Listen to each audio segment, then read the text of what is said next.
Buenas noches, bienvenidos a Teleantioquia Global, 30 minutos de análisis internacional, hoy con el tema de Uruguay. Después de cerca de 2 años de análisis de una propuesta de legalización de la marihuana, finalmente se están dando los pasos para su implementación, no solo para el consumo, sino también para su producción y su distribución, algo que el presidente José Mujica, el presidente uruguayo, ha impulsado con mucha fuerza. ¿Hasta dónde? ¿Cuáles son los alcances y hasta dónde llega esta propuesta? Es lo que vamos a ver hoy aquí en Teleantioquia Global.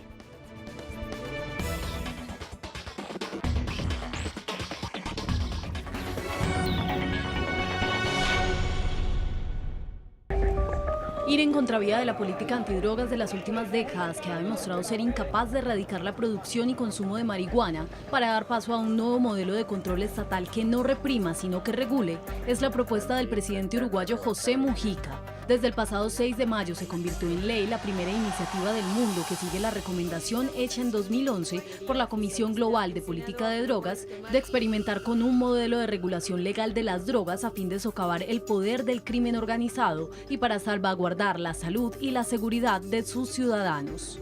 Hasta ahora, Uruguay combinaba la permisión del consumo con la represión de la venta y producción, pero el gobierno de Mujica consideró el modelo como ilógico y creador de círculos de violencia, por lo que decidió que todas las cadenas del eslabón debían ser legales y reguladas por el Estado a través de una ley que propuso en agosto de 2012 y que fue aprobada por el Parlamento con una estrecha mayoría del partido oficialista Frente Amplio y la oposición de la bancada del Partido Colorado. Los 104 artículos de la Ley 19.172 tuvieron en la Cámara 50 votos a favor, 46 en contra y 3 abstenciones, y en el Senado recibieron 16 votos positivos y 13 en contra. Además de los detractores nacionales que afirman que el consumo libre de marihuana será la puerta de entrada hacia el consumo de drogas más fuertes, a nivel internacional la ley tiene como grandes opositores a la Junta Internacional de Fiscalización de Estupefacientes de la ONU, que acusa a Uruguay de estar violando tratados internacionales, y a la Administración para el Control de Drogas y Delitos de Estados Unidos, DEA, principal promotor de la lucha armada contra el narcotráfico.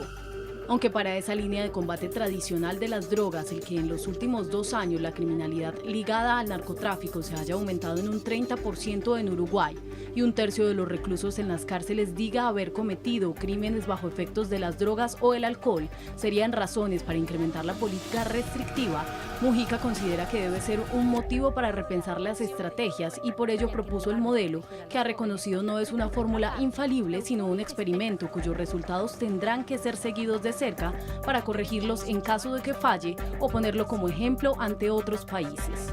A pesar de las críticas, el gobierno uruguayo ha aclarado que la ley no es una carta blanca al consumo, sino un compendio claro de permisos y prohibiciones que contempla el autocultivo, el cultivo masivo regulado por el Estado y los clubes de productores para consumidores que cumplan con ser mayores de 18 años con ciudadanía uruguaya o con residencia permanente acreditada y registrarse en una base de datos confidencial.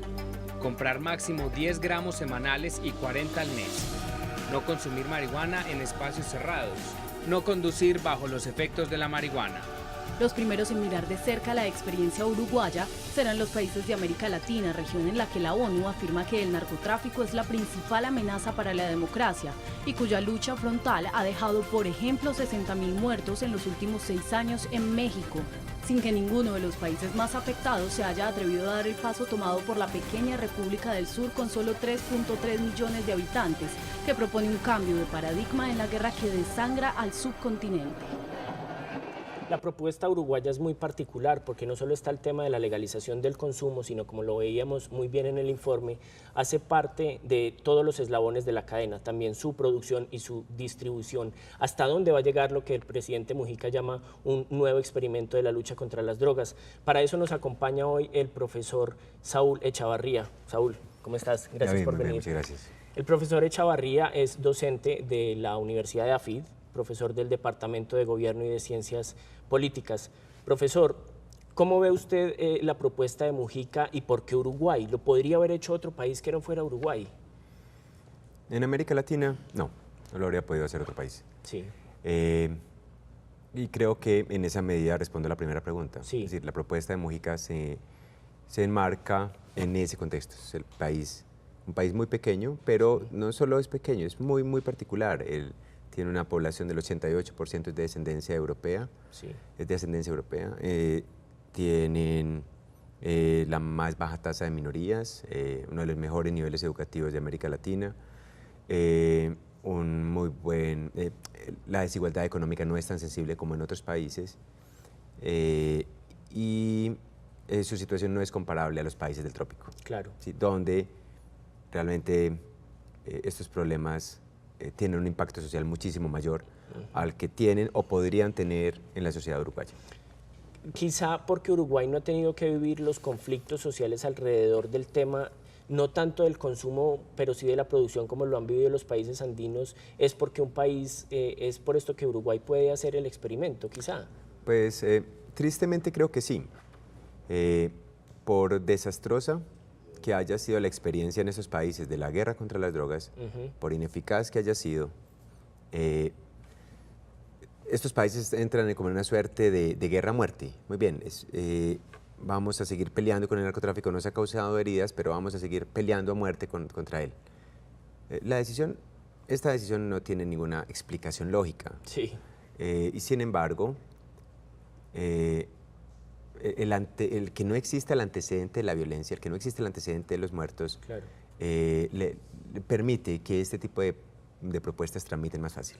Profesor, pero usted toca un punto muy importante, y es que finalmente esa guerra contra las drogas, que es un concepto incluso muy estadounidense, muy republicano si se quiere, que impulsa en un primer momento Reagan, ha mostrado un fracaso contundente. Es decir, en las últimas reuniones de presidentes, en la Cumbre de las Américas, incluso de Cartagena, se han mostrado nuevas voces, no solo de expresidentes, Samper en el caso colombiano, Enrique Cardoso en Brasil, el mismo Kofi Annan, exsecretario general de la ONU, han dicho esto fracasó, hay que buscar otra forma de luchar contra las drogas. Entonces, ¿esto sí sería una nueva forma de luchar contra las drogas?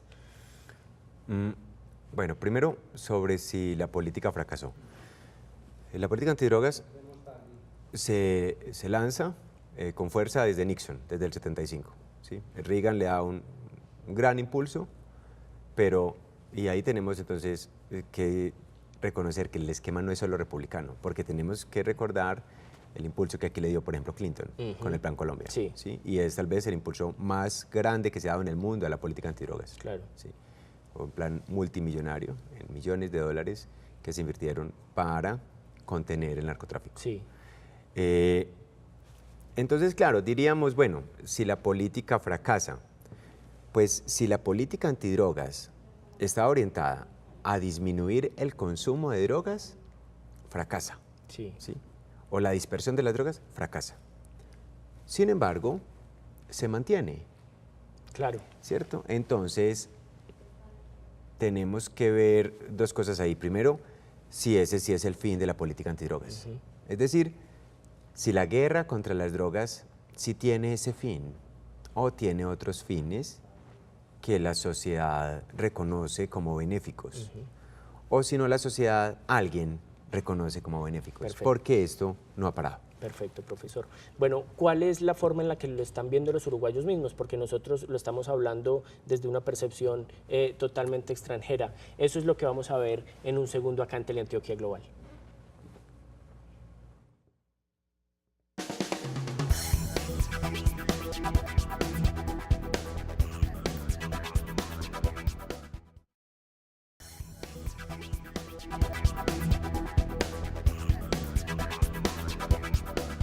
La decisión de Mujica ha generado un impacto muy importante, no solo en su país, sino en el hemisferio. Pero ¿cómo se vive en Uruguay? Para eso nos acompaña Juan Andrés Vaz, desde Montevideo. Él es vocero de la Asociación de Estudios del Cannabis y nos va a explicar un poco cómo se está viviendo esto en Uruguay. ¿Cómo estás, Juan Andrés? Gracias por acompañarnos esta noche aquí en Teleantioquia Global. Hola, buenas tardes a todos. Gracias. Juan Andrés, ¿cómo se está viviendo en Uruguay? Hemos visto que incluso en los momentos en los que se iba a dar la votación para la aprobación de la ley, las encuestas mostraban que un porcentaje importante de los uruguayos no estaban de acuerdo con esta ley. ¿Cómo se está viviendo allá? Bueno, las últimas encuestas igual dan un porcentaje bastante amplio en contra de la medida. Sin embargo, los mismos encuestados, cuando se les pregunta por derogarla, prefieren verla actuar primero antes de volverla a derogar, lo cual es un paso muy importante en la opinión pública, ¿no? Claro. ¿Hay un alto consumo de marihuana en Uruguay o no es una cosa frecuente? Fumar marihuana en Uruguay es legal desde el año 1973 y es algo muy frecuente. No está penado y uno puede ver gente en Uruguay consumiendo por la calle o en un parque. Claro. ¿Y hacia dónde crees que va este experimento del presidente Mujica? ¿Hay una intención de reducir, por ejemplo, el tema de criminalidad que estaba empezando quizá a despuntar en algunos sectores, sobre todo de las capitales? ¿Va a una búsqueda de frenar cualquier brote de violencia por el tipo de consumo de droga? Bueno, sí, el proyecto, el experimento está centrado en disminuir el poder económico en el narcotráfico. Para eso empieza por quitarle el mercado ilegal de la marihuana, que en Uruguay son unos entre 30 y 50 millones al año. Somos un país muy pequeño y esa cifra es bastante alta, ¿no? Nosotros confiamos en que al menos en un año el 25% del mercado va a ser ganado y bueno, y en 2 o 3 años de regularización podremos ver los resultados. Bueno, Juan Andrés, te hago la última pregunta. ¿Tú crees que esto tiene una influencia política en el juego político? Este es un año de elecciones presidenciales en Uruguay.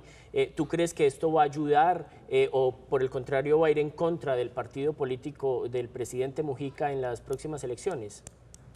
Es una jugada muy osada del presidente en un año electoral. Si nosotros lo miramos a priori, esto le quita votos más que ayudarlo, y es algo que él ha hecho por pura convicción, ¿no? Sin medir el costo político. Perfecto, Juan Andrés, muchísimas gracias. Juan Andrés Vaz está desde Montevideo y es miembro de la Asociación de Estudios Canábicos y nos explicó de qué manera puede influir esta decisión en el trabajo social que se está haciendo en Montevideo y en Uruguay. Muchísimas gracias, Juan Andrés, por acompañarnos en Teleantioquia Global esta noche. Gracias a ustedes. Perfecto. Bueno, ¿cuál es el impacto realmente en la lucha del hemisferio por las drogas cuando se legaliza la producción, la distribución y el consumo de lo que es considerada una droga blanda? Eso es lo que vamos a ver en un segundo acá en Teleantioquia Global. Aunque en recientes entrevistas ha dicho que la vía armada no es la solución a los problemas sociales del subcontinente, igual que otros jefes de Estado latinoamericanos, José Mujica Cordano tiene un pasado guerrillero, siendo uno de los fundadores del Movimiento de Liberación Nacional Tupamaros en la década de 1960, por cuyas acciones fue encarcelado en 1971 y aunque escapó, fue recapturado y puesto en prisión por cerca de 14 años, hasta que un proceso de amnistía hecho en 1985 tras el retorno de la democracia a Uruguay le permitió regresar a la libertad y convertirse en un destacado líder político. Pocos años después de quedar libre, Mujica fundó el Movimiento de Participación Popular, que le permitió escalar como político izquierdista, siendo 3 veces integrante del Poder Legislativo entre 1995 y 2010, para finalmente convertirse en presidente a sus 75 años el 1 de marzo de 2010. A menos de un año de abandonar el cargo, Pepe Mujica es cada vez más popular a nivel internacional, al ser recordado como el presidente que regañó al mundo ante la Asamblea General de las Naciones Unidas, el jefe de gobierno más pobre por donar el 90% de su salario y ahora como el primer presidente en entregar al Estado la producción y comercialización de la marihuana. Pero ¿es Mujica tan popular en su país como en el resto del mundo? Según datos de la empresa uruguaya Cifra, la figura de presidente ha mantenido niveles de simpatía similares a los de su antecesor Tabaré Vázquez, pero su gestión ha sido reprobada en varias ocasiones por los uruguayos. Si bien en su primer año el 66% simpatizaban con el presidente y a la vez aprobaban su gestión, para el año 2012 el nivel de simpatía cayó al 43% y la aprobación de sus políticas bajó al 36%, Mientras que en marzo de 2014, a pocos días de que entrara en vigor la regulación de la marihuana, ambas cifras volvieron a equipararse en un nivel medio, ubicándose en el 52%. De acuerdo con la misma encuesta, el tema en el que peor califican los uruguayos al internacionalmente popular Mujica es la inseguridad y las demoras en la ejecución de obras y programas, mientras que le reconocen avances en la generación de empleo, la educación y, por supuesto, la promoción de políticas liberales en materia de derechos humanos como la aprobación del aborto, el matrimonio igualitario y la regulación de la marihuana. Aunque muchas de esas medidas han sido aplaudidas mundialmente, en el momento de su discusión en el Parlamento no contaban con el visto bueno de la mayoría de los uruguayos, pero sí con la aprobación del mayoritario Frente Amplio, que a pesar de la impopularidad que las encuestas daban a las políticas de Mujica, pretende tenerlas como bandera para mantener el poder en las elecciones de octubre de 2014 con el expresidente Tabaré Vázquez, que tiene el 40% de la intención de voto, pero que es seguido de cerca por el Partido Nacional, encabezado por el senador Jorge Larrañaga, abanderado de abolir la regulación del cannabis, experimento que Mujica considera su legado más importante para el país y cuya aprobación por parte de los uruguayos tendrá un importante filtro en las elecciones presidenciales. Este experimento de Mujica tiene implicaciones, sin duda alguna, al interior de la política uruguaya, pero también en la política suramericana. Eso es lo que vamos a ver en un segundo acá, en Teleantioquia Global.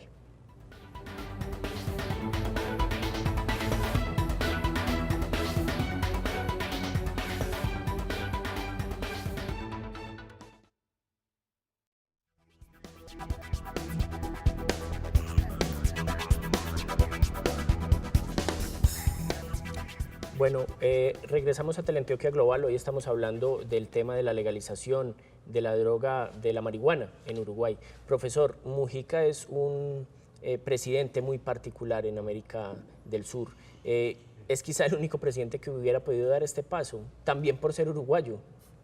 Tal vez, tal vez. Sí. De todos modos, Uruguay tiene un antecedente muy largo de ser innovador en políticas y en políticas de corte liberal. Sí. Además de lo que veíamos en el fragmento sobre Mujica, Uruguay aprobó el divorcio para mujeres desde 1912.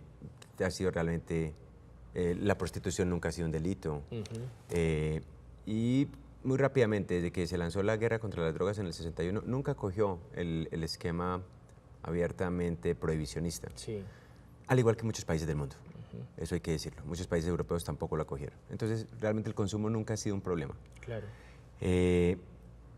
Creo que en ese sentido, entonces sí, Uruguay era el llamado a dar el paso adelante, y en ese sentido, pues este presidente tan carismático, sí, en su propio modo, pues está dando que pensar, dando que hablar. Porque es que el mismo Frente Amplio, el partido político de Mujica, tenía, bueno, el presidente anterior fue Tabaré Vázquez, también del Frente Amplio. Es muy posible que ahora sea de nuevo Tabaré Vázquez el presidente. Y recuerdo muy bien cuando inicia toda esta discusión que dice Mujica: creo que es una obligación moral de los uruguayos hacer el experimento por nosotros mismos. Si no lo hace Uruguay, ¿quién lo puede hacer en América Latina? Absolutamente nadie, estoy de acuerdo contigo. Claro. Absolutamente nadie podría hacer ese experimento. No obstante, cuando vemos la reacción de la población uruguaya a este tipo de medidas, notamos que la reacción es temerosa. Sí. Es decir, lo mismo que te decía ahorita, la gente prefiere, aunque no tenga ninguna razón de por qué criminaliza algo, prefiere que algo esté criminalizado. Sí. Por los efectos sociales de la criminalización. Y creo que, en general, a propósito del debate en legalización, eso es algo que aún mucha gente no entiende cuando se habla de legalización en Colombia. Sí. No son solo las cifras de muertos las que hay que mirar, sino realmente cómo se siente la sociedad cuando tiene un esquema criminalizador. Sí. Creo que se generan ahí unos extraños sentidos de seguridad que la gente extrañamente prefiere. Pero, profesor, hay que hacer énfasis en el tema de la marihuana como una droga que ha sido considerada blanda, ¿cierto? Sin embargo, esto también crea ahí como una zona gris muy compleja en la que los críticos de la medida dicen, pero es que esa es la entrada a las llamadas drogas duras, ¿cierto?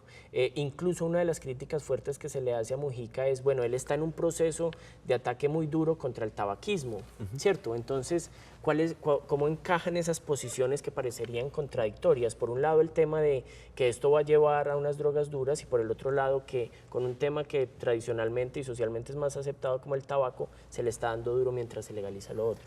Claro, el argumento de no a las drogas blancas porque ellas son la introducción a las drogas duras está en el mundo tal vez desde que el mundo es mundo. ¿Sí? Hay una realidad allí y es que, por ejemplo, frente al cigarrillo y frente al alcohol, entre las dos generan al año más o menos unos 7,5 millones de muertos, según las cifras de la Organización Mundial de la Salud. Uniendo todas las drogas duras, porque de marihuana nadie se ha muerto jamás, uniendo todas las drogas duras, la cifra ponderada en el mundo sería más o menos, exagerando, de 6,000 o 7,000 personas. Sí. Contra 7,5 millones que se mueren por el cigarrillo y el alcohol. Claro. Naciones Unidas revela, con la Organización Mundial de la Salud, dijo, no, se mueren 250,000 personas por droga, en cálculos ponderados. Pero por drogas, incluyendo todas las drogas que nos venden en las farmacias, las drogas que nos manda el médico para que nos aliviemos, los opioides y los opiáceos, muy de moda en los países desarrollados, como la oxicodona o el Valium. Sí. Ahí tenemos más o menos unos 200,000 muertos por los medicamentos legales, por los medicamentos que vemos en las farmacias. Entonces, los 250,000 muertos de ONU, hay que sacar todos los legales y nos quedan más o menos por drogas duras, exageremos, digamos entre 8 y 10,000, contra 5 millones que se mueren por fumar y 2,5 millones que se mueren por el alcohol. Perfecto. Entonces, si ves ahí el asunto entre las drogas duras y las... sí, hay más razones morales. Otra vez les digo, a la gente uno le puede dar estas cifras y no por eso van a decir, entonces está bien, legalicemos, por los efectos sociales de la legalización. Por supuesto. Profesor, para terminar y de manera muy concreta, ¿hasta dónde puede llegar este experimento uruguayo? ¿Se va a quedar en un país de 4 millones de habitantes que tiene las características sociales y políticas para hacerlo o puede trascender? Sí, creo que puede trascender. Sobre la marihuana. Sí. ¿Sí? Sobre la cocaína y la heroína, aún no. Cuando suceda con la cocaína y la heroína es porque ya tenemos otras drogas que estamos criminalizando. ¿Sí?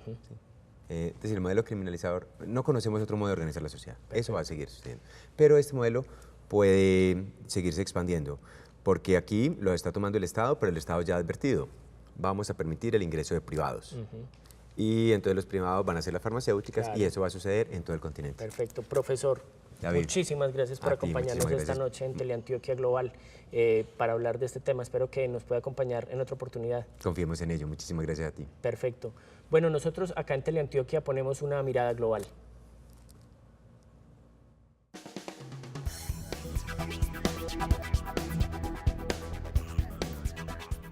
Antes de cerrar nuestro programa, ponemos acá en Teleantioquia una mirada global. 3 temas que serán noticia la próxima semana. El primero de ellos es Ucrania. Continúa la compleja situación. Hay un territorio del este que ha logrado, mediante las urnas, una intención nuevamente separatista para acercarse a Rusia. Continúa entonces el conflicto entre Moscú y el resto de la comunidad internacional. 2, la grave situación de Nigeria, lo que está ocurriendo con el secuestro de cerca de 200 niñas por el grupo terrorista de Boko Haram. Parece que se van a adelantar algún tipo de negociaciones para liberarlas. Y 3, es México. De nuevo, México está dando noticias con el tema de la legalización de las autodefensas del estado de Tamaulipas. Estas son las 3 noticias que van a estar en una mirada global. Nosotros terminamos por hoy acá en Teleantioquia. Nos vemos dentro de 8 días, miércoles a las 9:30 de la noche, con más análisis, mayor profundidad y nuevos invitados. Muchas gracias.